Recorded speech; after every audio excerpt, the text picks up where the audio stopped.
Assalamualaikum, saya Muhammad Aidin Nizam bin Ramli, nombor matrik 276,047. Di sini saya akan membuat pembentangan subjek GMGA 2013, Perlembagaan Malaysia, dan tajuk tugasan saya adalah peranan dan kepentingan institusi yang di-Pertuan Agong di Malaysia.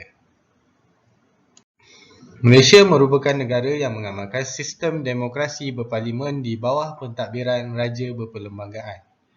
Negara demokrasi berparlimen menggunakan kaedah pembagian kuasa yang terbagi kepada 3 bahagian di dalam pemerintahan, iaitu bahagian perundangan, kehakiman dan eksekutif.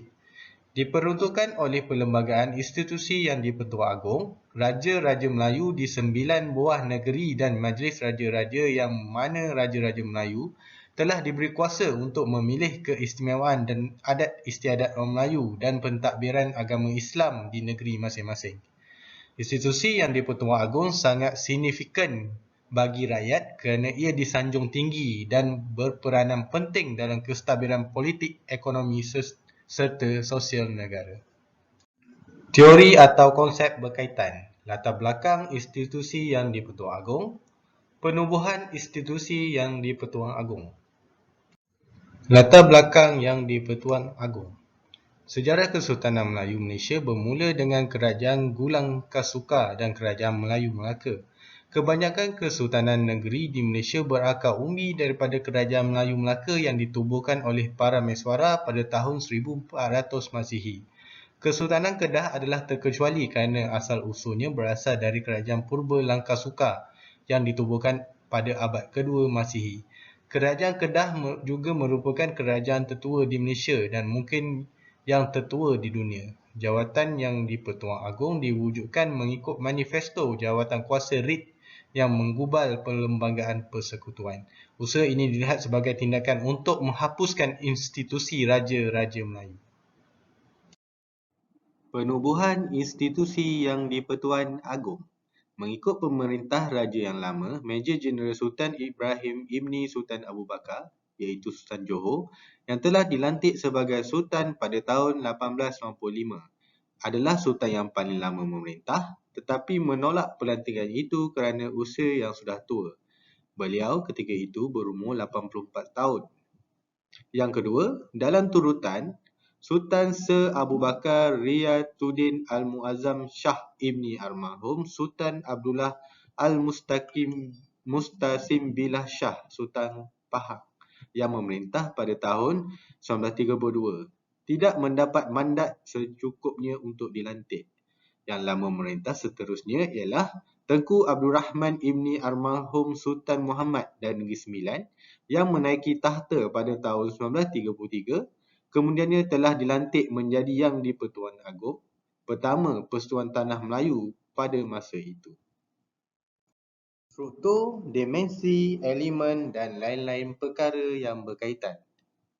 Pemilihan YDPA, ciri-ciri kelayakan yang tidak layak dipilih dan langkah-langkah awal sebelum pemilihan. Struktur, dimensi, elemen dan lain-lain perkara yang berkaitan. Pemilihan YDPA. Pelantikan oleh Ahli Majlis Raja-Raja Melayu melalui pemilihan yang tertentu. Pelantikan secara giliran dan perlu pegang tahta selama 5 tahun. Pelantikan disempurnakan oleh 9 orang Raja-Raja Melayu. Majlis Raja-Raja akan mengisytiharkan pelantikan tersebut. Dalam istiadat pentadbiran, YDPA perlu melafaz dan mengangkat sumpah jawatan YDPA. Ciri-ciri kelayakan. Raja Melayu sahaja yang boleh menaiki tahta sebagai YDPA.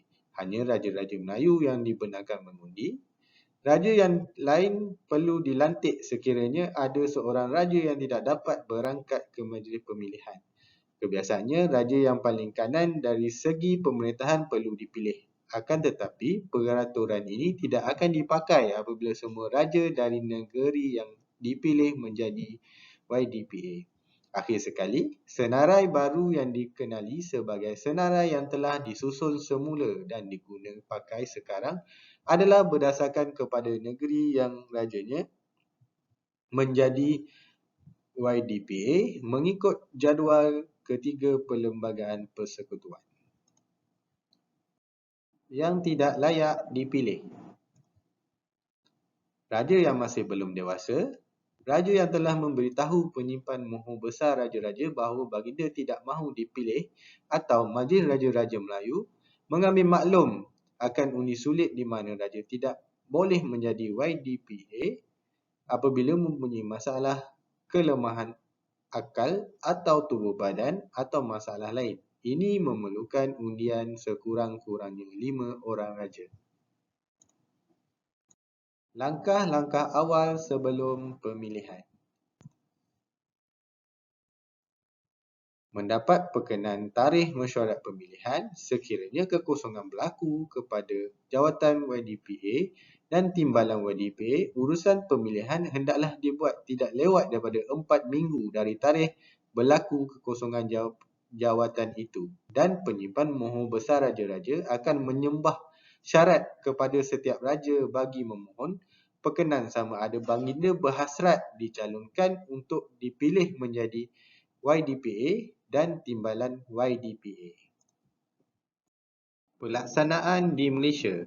Kuasa dan fungsi YDPA dan Raja-Raja Melayu sebenarnya agak banyak dan boleh dibahagikan kepada 3 kategori. Pertama, mengikut perkara 40 Perlembagaan, YDPA melaksanakan tugasnya dan atas nasihat Perdana Menteri atau anggota Jamaah Menteri. Kedua, bukan atas nasihat Perdana Menteri tetapi atas nasihat orang lain. Contohnya dalam keputusan berkaitan dengan pengampunan kes jenayah. Di sini, YDPA atau Sultan atau Yang di-Pertua Negeri akan membuat keputusan berdasarkan keputusan jawatan kuasa pengampunan. Dan sebagai Ketua Agama Islam, YDPA akan mengikut nasihat Majlis Agama Islam. Kategori ketiga ialah YDPA dan fungsi yang dilaksanakan mengikut budi bicara atau keistimewaan Raja-Raja Melayu. Konsep Raja Berperlembagaan mengiktiraf hak Yang di-Pertuan Agong dan Raja-Raja Melayu untuk membuat keputusan dalam keadaan tertentu tanpa mengendahkan nasihat kerajaan atau mengikut pendapat atau kehendak baginda sendiri. Isu-isu yang berkaitan melestarikan hak istimewa orang Melayu, orang asli dan kepentingan sah kelompok etnik lain. Yang kedua, bertanggungjawab untuk menjaga kepentingan semua kelompok masyarakat dan yang mulia adalah simbol perpaduan masyarakat. Satu institusi penyemak dan pengimbang, terakhir kepada kuasa kerajaan dan Perdana Menteri. Kekuatan dan kelemahan. YDPA tidak boleh menjalankan fungsinya sebagai Raja Negeri kecuali fungsinya sebagai Ketua Agama Islam. YDPA tidak boleh memegang apa-apa jawatan yang baginda ada apa-apa saraan. YDPA tidak boleh melibatkan diri secara aktif dalam apa-apa perusahaan komersial. YDPA tidak boleh menerima apa-apa jua jenis emolumen yang dibayar. YDPA tidak boleh tanpa persetujuan Majlis Raja-Raja meninggalkan persekutuan selama lebih daripada 15 hari kecuali semasa lawatan ke negara atau ke luar negara. Analisis yang telah dibuat. YDPA dan Raja-Raja sepatutnya terikat dengan koefisien perlembagaan sama ada di dalam menjalankan kuasa-kuasa termasuk ke dalam budi bicara mereka maupun kuasa-kuasa yang dijalankan mengikut nasihat kabinet. Yang kedua, kedudukan dan peranan YDPA sebagai Ketua Badan Eksekutif telah dibincangkan oleh R.H. Hickling.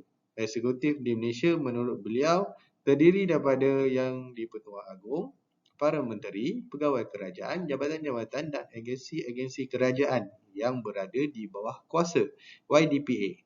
Ia juga meliputi seluruh perkhidmatan awam, angkatan tentera, perkhidmatan undang-undang dan kehakiman, pasukan polis, perkhidmatan kereta api dan perkhidmatan pendidikan. Dan yang terakhir, YDPA berada di puncak piramid eksekutif ini. Secara teorinya, Semua tindakan eksekutif dibuat atas autoriti dan nama YDPA yang bertindak atas nasihat Kabinet.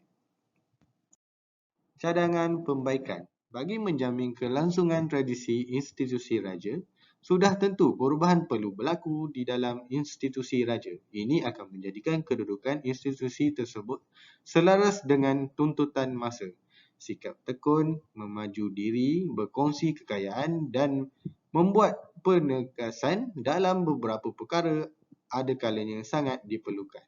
Yang kedua, selain daripada itu, sistem monarki dan berperlembagaan tidak patut dijadikan alasan menyekat sumbangan raja kepada negara.